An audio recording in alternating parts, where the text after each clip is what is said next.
new series of books are in production. The first book has been released in September of this year, 2018. This series of books are based on real events, some of which that took place in Collier County, Naples, Florida. The stories that I present to you are fundamental to society, informing you of truth and giving hope to the hopeless. This series is inspirational to the uninspired, educational to the uneducated, informative, and uplifting. A wise man once told me, and I quote, "If you have no solution, why complain?" End quote. He was right, and I took those words to heart. You have every bit of right to use your voice and complain about anything that you feel is unjust. You have a voice, and trust me, if you're in the middle of a crowded room and scream loud enough, someone will hear you. Moreover, there should be balanced steps taken before the screaming and shouting begins. It's okay to be civilized and practice your First Amendment right, or in this case, my right. First, complain, use your voice, and ask thought-provoking valid questions. Be prepared to suggest solutions, otherwise you are wasting energy. When you are not heard, ignored, or rejected, appeal the complaint respectfully. There are rumors going around that if you are polite, you might win a person over you are trying to get answers from. Then you may begin demanding answers respectfully when there are none given. You are a taxpayer.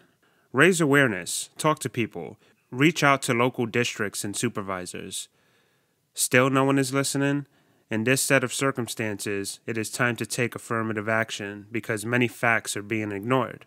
Now we are here with this well-put-together documentary to explain what is going on and expose the truth. But who are we talking about? A foreign family from Italy who have been through every single legal step they could have possibly taken to get answers for foul play in Collier County. The first book that was released is called One Stone, Two Birds, which is now available on Amazon.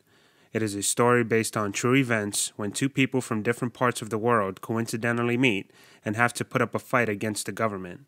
These parties fought hard, demanding answers, and now are calling out the nonsense that happened behind the curtains. I am sure there have been millions upon millions of people from around the world that have had their share of injustice in this country, the United States of America, and this is our story. The stone is the law, and the birds are the parties involved. The first party are foreign investors that are in a battle through the courts of Collier County, Naples, Florida. The other party is an American citizen, dealing with the backlash and leftovers of irresponsible parents that abandoned their children in Virginia. Now that a man steps up to the plate for fight for custody for his daughter, he then becomes the enemy of the state for even trying. He was laughed at and ridiculed for daring to challenge the mother and the state in general. The story in the first book leans towards the initial problems these two birds have and how they coincidentally met. The importance of these two parties meeting is fundamental to both cases in various ways. I am one of those parties, and also decided to jump on board to help this family as my civic duty. It has been a long and exhausting battle for us both, and allow me to share what is going on in Collier County, Naples, Florida. Part 1. There is a landlord in Collier County, Naples, Florida that has made quite a few mistakes on his property. One of the biggest mistakes he has made was messing around with the wrong people. His property is located at the Wiggins Pass Crossing Shopping Center located at 13510 Tamiami Trail. Let's talk about his mistakes, and no, all of this can be proven through Collier County Code Enforcement's public portal, and it is effortless to use and navigate. I want to be clear that I'm not holding the entire Collier County responsible for what I'm about to expose, nor am I painting all landlords with one brush. I am merely calling people out for their wrongdoings. Not that I am perfect. However, this exposure can help many people avoid these kinds of situations, or at least help them solve some of their problems. There have been families torn apart because of this kind of behavior. There is a website called themoneycode.com. This site provides you with rules, regulations, and codes you must follow when conducting and operating when it comes to land use. The rules and regulations are created for specific reasons, and when you do not follow, you are fined, reprimanded, or you can lose what you have created, period. There are no exceptions unless you know someone or paying them off. No conspiracy theories here, folks. These are facts. When you own commercial property, you must or shall follow the commercial codes, which you can find at themoneycode.com. all subject to its state laws. But many of the codes and regulations are common. I assure you that when you purchase commercial property or land, there is no green light to do whatever you want. In fact, it is quite the contrary. There are many red lights. In this specific situation, it is a shopping center on a 9-acre PUD. What is a PUD? A PUD is a planned unit development. Keyword, planned. Most of the time, you will need a zoning report to complete a PUD. I say most of the time because this property, Wiggins Pass Crossing Shopping Center, is not following their zoning restrictions and is still operating as nothing happened. Now hear me out. The information I'm about to explain regarding commercial zoning comes from bachandclark.com, precisely because I like the way they explain their pitch. I am in no way connected with them, nor did they pay me to advertise. Zoning consists of written regulations and laws defined by cities, counties, villages, townships for the use of land in specific geographic areas. Zoning ordinances or categories specify whether a property can be used for residential, commercial, industrial, civic, agricultural, or other designations. This plays a vital role in the development of a particular district. Each category has specific regulations for what uses are permitted based on conditions such as lot area, setbacks, structural heights, or parking spaces. In the commercial real estate, users of zoning reports need to know that the property is zoned correctly and that it is not in violation of any zoning or building codes. Weird. This statement will make sense in just a moment. Hear me out and stay with me. I want to make this easy for you to understand. When you purchase property, or when you purchase a property, you either get a blueprint that has already been approved by many officials, including the engineer who spearheaded it with signatures and stamps, or you hire a new company to take the proper procedures, or to do the proper procedures. Once completed and entered into the county, you are pretty much swearing that the blueprint indicates the real schematics of your property. Also swearing that the information provided is accurate and up to date. Once it is entered into the county, there is no turning back unless you make an amendment to the PUD, or you can file for a substantial or insubstantial change. Either way, you have to file to make changes, hence a permit. You need a permit for everything in Collier County, even to change your own pipe in your sink. No matter how you slice the cake, Collier County is taking a piece of it. Am I complaining about it? No. Not at all. I find Collier County to be one of the safest and cleanest counties I have ever lived in. So, take my money, but let's play fair, and fair is something some of these officials are not playing. This right here is the original blueprint of the Wiggins Pass Crossing Shopping Center that was submitted to the Collier County Zoning Department, which was reasonably approved at the time. Okay, everything is approved and passed, now let's conduct business. The restaurant goes here, hair salon there, post office around that corner, and a few more restaurants over here. Is there enough parking? Well, we have some here and there, and a few behind the building. Here are some entrances and exits, some palms, preserved grassy areas, Gopher tortoise relocations, a nice decent-sized pond, some neighbors, and everything seems to be going good so far. This PUD has 2 parcels. Parcel A has these 2 buildings here, and Parcel B has a standalone building right over there. Parcel A has 20 units, which have a variety of different businesses, as Parcel B has 1 business. Now, according to the zoning department in Collier County, the square footage of these 3 buildings have the required amount of common parking spaces. However, it's not that easy. There's more to it. You must have loading spaces as well as handicap spaces and spaces to park your employees and yourselves. Now, what I want you to take note of is that there is no street parking, nor is there any parking garage in sight, as well as additional parking anywhere for this shopping center. This is it. You get what you get. Now, before a decision was made to determine how many parking spaces are appropriate, serious thought had to go into approval. What kind of businesses will be in the shopping center as well as what surrounds it. Most shopping centers have businesses like the below. And I added the time you will need to park their vehicles as an example for my next point. So, hair salons, not everybody will need more than 2 hours to park. Maybe, give or take, but not every single client. Nail salons, same as above. Restaurants, 40 minutes to an hour. Post offices, 10 to 20 minutes. Supermarkets, 30 minutes to an hour. Pharmacies, most are in and out, and some may take up to an hour. Print shops, 5 to 30 minutes. Smoke shops, in and out. Retail clothing stores, 30 minutes to 2 hours. Child daycare, in and out. Takeout, in and out. Dry cleaners, in and out. Home decor, 30 minutes to 2 hours, and so much more. Like I said, these are just some examples and approximate times that it takes for the traffic flow. That's what we're trying to focus on. The point here is that the traffic flow is consistent, which is why the parking is designated the way it is permitted. These are the kinds of businesses that are permitted in the shopping center for specific reasons.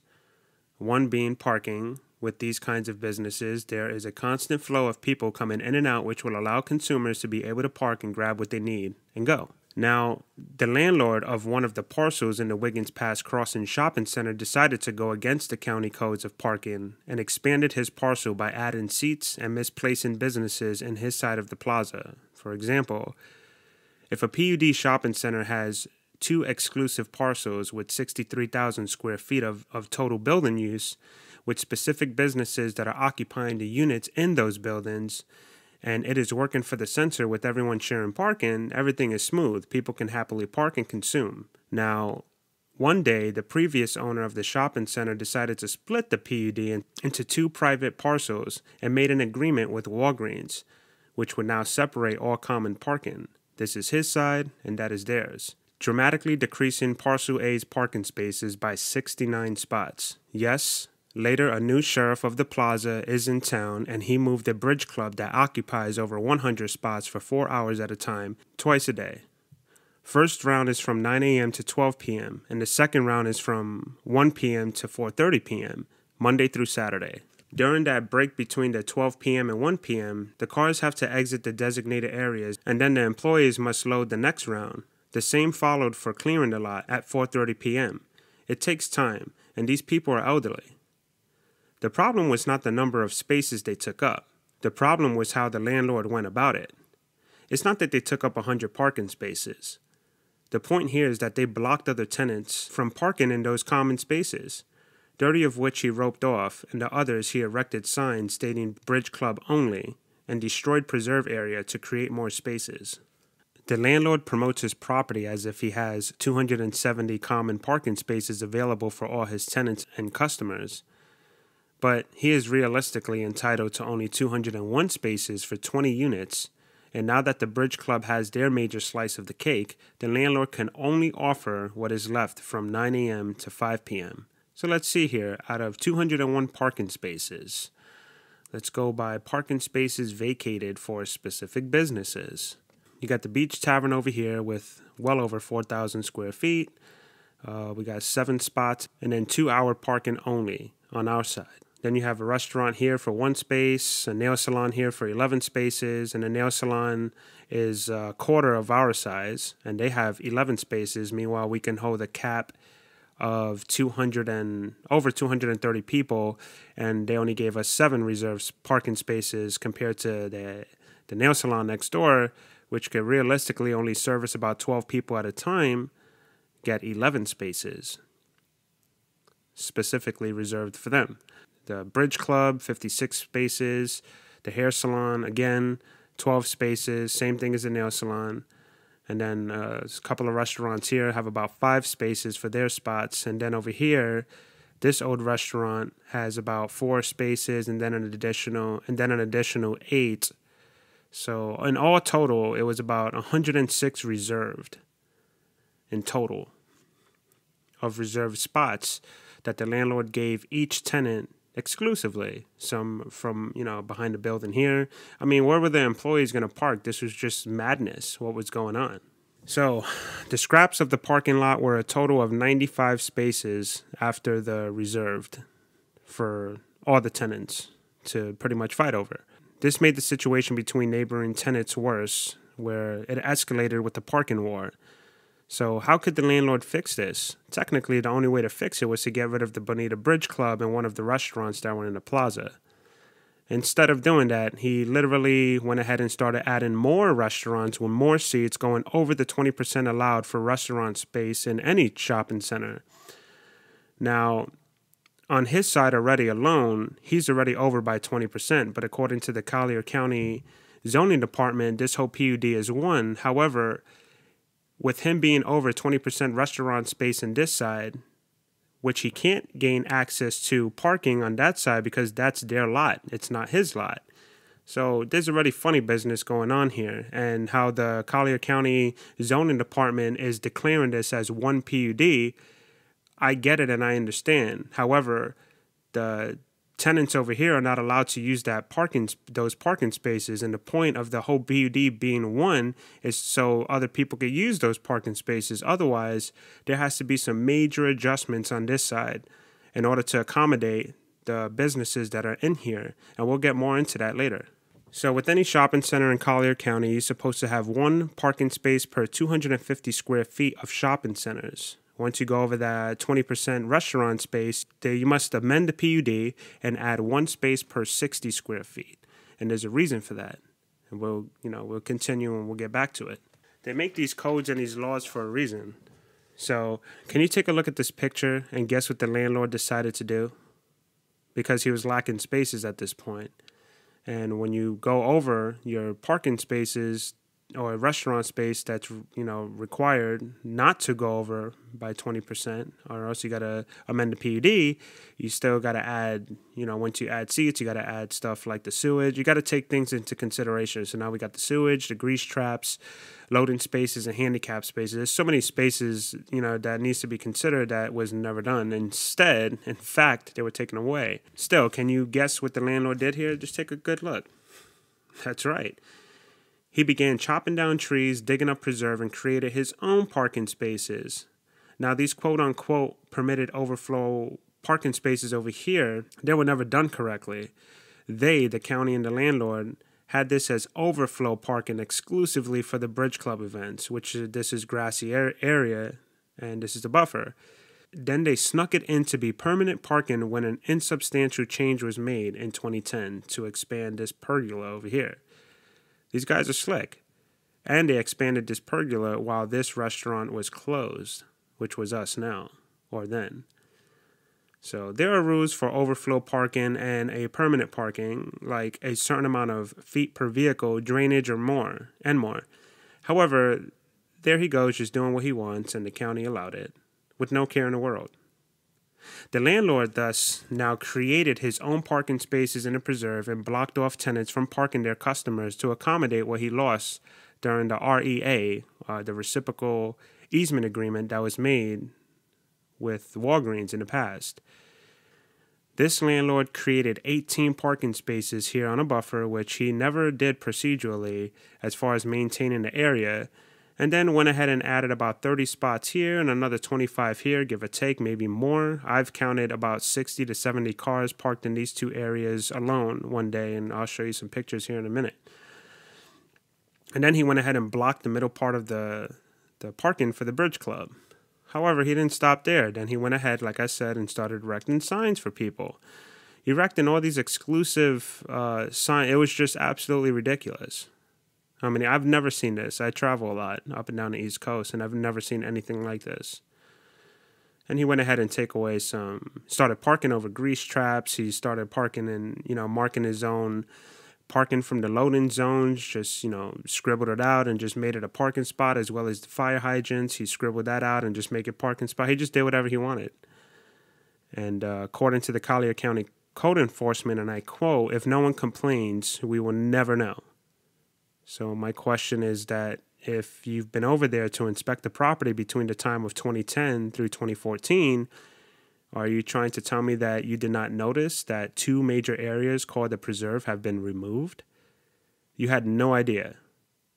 Alternatively, in other words, are you trying to say that not one inspector or agent, no one went to that plaza for 4 long years? Never, not one time? These complaints and violations show otherwise. There is no way that an investigator went over to that plaza and did not notice significant cosmetic changes. However, I will give you the benefit of the doubt and say you were not given the proper resources to conduct a proper investigation on anything other than the specific complaint during the years of 2010 and 2014, and I'll accept that. However, What about after 2014? After 2014 is when the foreigners and I began making serious noise about the parking situation. The foreigners leased a spot in the corner over here. They were all promised the parking in the world and all the parking in the shopping center. However, shortly after they opened, that promise was broken.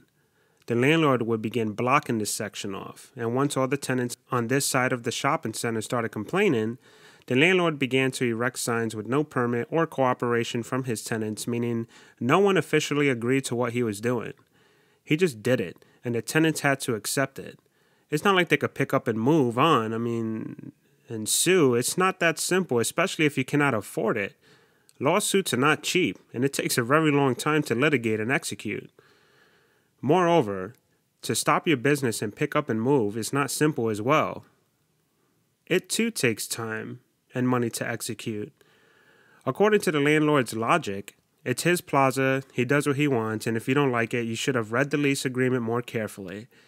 When I started questioning him one day during a sit-down, I merely asked, "What is going on here? I have not seen anything like this. This is BS."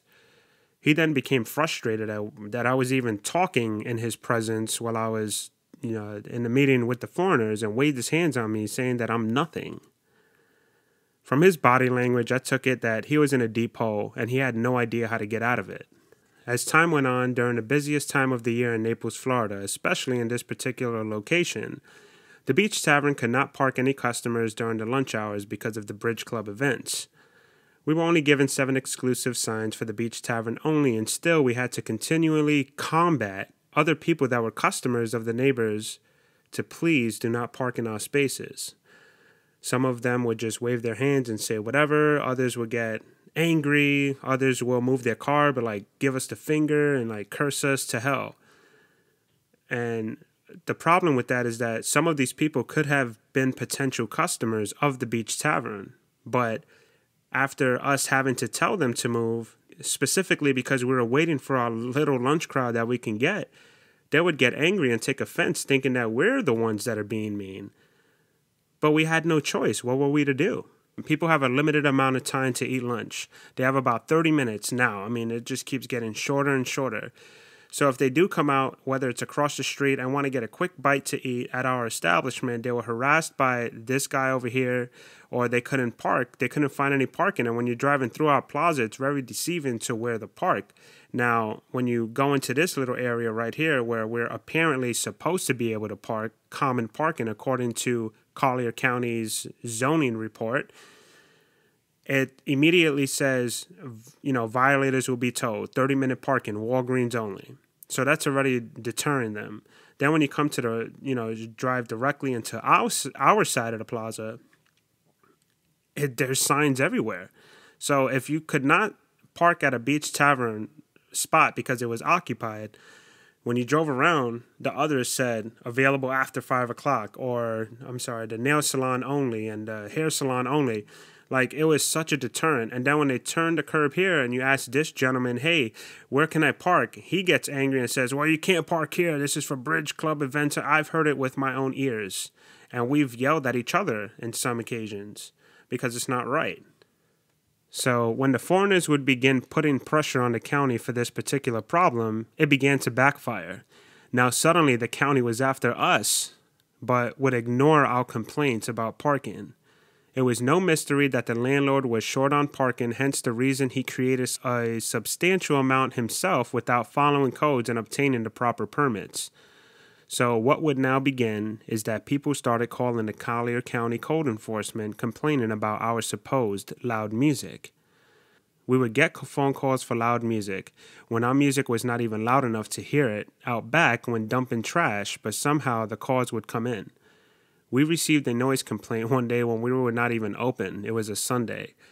And this is when we, the foreigners, and I knew we were being targeted. As the code enforcement will march in and threaten us with violations and fines, we would then ask them if they had looked into the parking situation. We would talk, they would express what we had to do and agreed that something was wrong with the parking, but would never take action.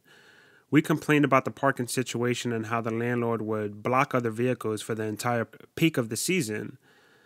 The county would not act until the season was finally over, when the traffic is lighter and no problem could be detected. That was another thing that would raise suspicion. A code violation would be open and then immediately closed because the county will come at a slow time and could not find anything wrong with the plaza. Moreover, this would include the fact that they glanced at the preserve, saw vehicles parked in it and encroached in it, and just kept it moving, or in someone else's words, turned a blind eye.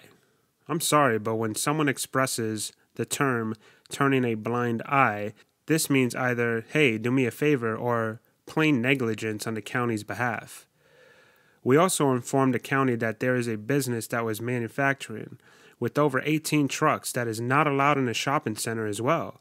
We dug deep to point out all of the violations that were obvious. The complaints to these violations were acknowledged, but then ignored and closed in no time. But the county kept on with the noise complaints and finally found us guilty for making too much noise around a residential zone and took away our amplified music permit. Our amplified music permit was also taken because the landlord made a deal with the county and tried to shut us down. I encourage you to watch some of the earlier videos I made on this channel for more information on some of the points I am making in this documentary. When the foreigners continued to fight for answers with the county and the landlord, they found out that our neighbors that were complaining were not in a residential zone, but a commercial zone, because they are located in a campground and did not dwell in a campground for more than 6 months at a time, only about 3 or 4 months. Plus, not everyone that was complaining was close enough to our establishment. In fact, they were over here, nowhere near here. The county had no choice but to return what they took from us, but with a fee, of course. A few months later, the foreigners were still not receiving answers to their discoveries and decided to take a break from the nonsense and left on holiday with the family and left me behind to watch their establishment. Not even a day passes after the landlord said that he would keep a good eye on the place. They try to maintain a civil relationship until the end of the civil trial. The landlord then, within 24 hours, started breaking down the main attraction of Beach Tavern, the outdoor cabana, which was used as an outdoor stage. When the foreigners were researching the property to find out what they can to figure out what is going on with it, they found out there were many more problems on the property, and that the outdoor stage was located in a preserve, and that the landlord would have to file to get it approved or knock it down. The landlord just went ahead and knocked it down in spite that the foreigners found out the truth and opened a complaint specifically to get the county's attention to give us answers on why the landlord was short on parking for his tenants. Because the landlord broke down the cabana stage area, he also breached the contract he had with the foreigners to lease the spot and had to pay back money for the items they purchased during the initial signing of the lease. All assets were left and purchased back. We are now in 2018. 2 years later since the breach of the contract, and still we are litigating. Why though? Because after doing more digging into the shopping center's parking circumstances, more revelations were found, and the foreigners found that their restaurant was not even supposed to be there. There were leased areas that were never permitted, and the foreigners had to suffer because of it. The landlord expanded his 2 buildings, which would make it impossible to accommodate his tenants' customers. It was an avalanche shortly after the truth surfaced. The landlord's side of the shopping center has become a mere nightmare. Take a look for yourself. He lost businesses ever since the foreigners put up what seems to be an endless battle. However, the landlord is now paying for it slowly. In our perspective, after the evidence was laid out on the table, the landlord was desperate for business, like many others in Naples, Florida. I know some business owners will say, "Speak for yourself, Felix. Who are you to talk? Naples is the best. Why are you concerned?" Yes, I've heard it all already. But another thing I have done also is pay very close attention and have made some acute observations. Most importantly, I've done my research. Not only with computers and paper, but I have also been out there and I have spent so much money sitting down in different restaurants observing. I know many of you have seen my face in your establishment, and it was for a reason. I have seen why some businesses are successful and why some are not. However, we are talking about a specific landlord. I can go on forever talking about why Naples, Florida could potentially be doomed for failure, but that is a story for another documentary. The landlord had some tough decisions to make around 2014, and the truth is, his loan for the plaza was about to fold, and he had to make some moves. Usually, no bank would loan a business like a shopping center money if it's not running at least 80% occupancy. The foreigners filled that void by leasing 2 units in 2014, which helped increase the percentage passing its 80% of occupancy, which the bank demanded. This is what got him the loan and why he did what he did to get it. The landlord did not care who wanted to be a part of the property at the time. He just needed those units occupied, or else the previous bank would take over.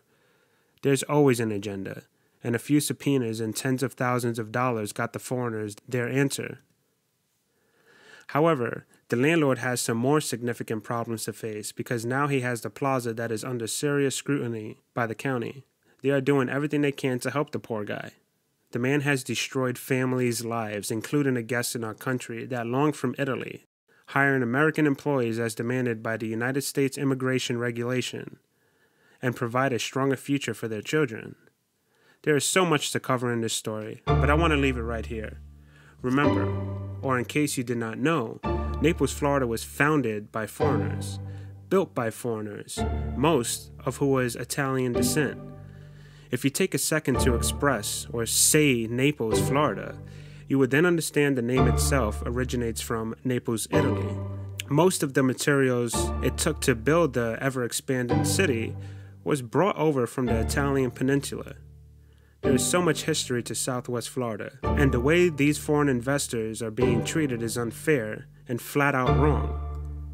If you would like to read or hear the story, click on the links below. Moreover, if you would like to support us in our endeavors to continue exposing the truth of the situation, then again click on the links below.